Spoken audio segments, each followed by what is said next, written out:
তখনকার সময়কার ৭০-এর নির্বাচনে যারা ভোট দিয়েছে, যে সকল নাগরিকরা এই ভূখণ্ডের অধিবাসী ছিলেন, তারা বলেছেন যে আমরা এই জনগোষ্ঠীরা হচ্ছে একটা নতুন রাষ্ট্র প্রস্তাব করছি।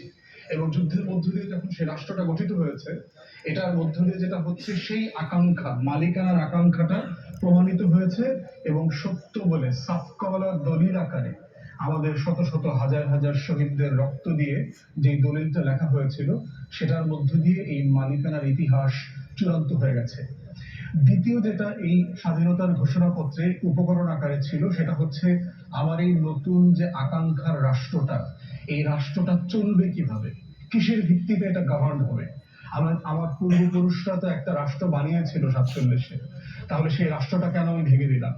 কেন সেই রাষ্ট্রটা নিজের হাতে গড়ে আবার তালাক দিয়ে আসলাম, এইটা বলে যে ওইটা আর আমার নাই, আমি ওই রাষ্ট্রের মধ্যে আমাকে আমি দেখি না। তাহলে সেই আকাঙ্ক্ষার জায়গায় বলা ছিল যে আমার নতুন প্রস্তাবিত রাষ্ট্রটা 3টা মূলনীতির উপরে ভিত্তি করে পরিচালিত হবে। সেটা হচ্ছে সাম্য, মানবিক মর্যাদা এবং সামাজিক সুবিচার। এখন প্রশ্ন হচ্ছে, এত বড় বড় মৌলিক কথা বলবার পরেও কেন আমার সেই কাঙ্ক্ষিত রাষ্ট্রটা আমরা পাইনি? কেন বারবার আমাকে হোঁচট খেতে হয়েছে? কেন যাদের নেতৃত্বে মুক্তিযুদ্ধ হয়েছে তারাই বাংলাদেশে আবার একদলীয় সরকার কায়েম করলেন? কেন আবার বারবার খুন খারাপের রাজনীতিতে আমাদেরকে ফিরতে হয়েছে? কেন গণতন্ত্র হোঁচট খেয়েছে? আমার সংবিধানে তো মৌলিক মানবাধিকারের কথা বলেছিল। বলা থাকবার পরেও কেন বাংলাদেশে গুম, খুন, আয়নাঘরের রাজনীতি আমাদেরকে দেখতে হয়েছে গত 16 বছর? আমার সংবিধানে তো বলা ছিল যে গণতন্ত্র, ভোট, নির্বাচন হবে। তাহলে কেন গত 3টা নির্বাচনে বাংলাদেশের ভোটাররা ভোট দিতে পারলেন না? তাহলে না দিতে পারবার মধ্য দিয়ে আমার আকাঙ্ক্ষা যে ভুলণ্ঠিত হয়েছে, সেটা আবার প্রমাণিত করেছে আমাদের ছাত্ররা, তরুণরা, শিক্ষার্থীরা, সিপাহী, জনতা, জুনিয়র অফিসার, সশস্ত্র বাহিনীর নিরপরাধ কোটি কোটি সাধারণ মানুষরা 24-এ রক্ত দিয়ে। তারা দেয়ালে দেয়ালে আবার আবু সাইদ, মুগ্ধ, ওয়াসিমের রক্ত দিয়ে লিখে দিয়েছে যে 71-এর চুক্তিটা নবায়ন করতে হবে। আমার মালিকানার চুক্তিটা, ওই দলিলটা হাইজ্যাক হয়ে গেছে।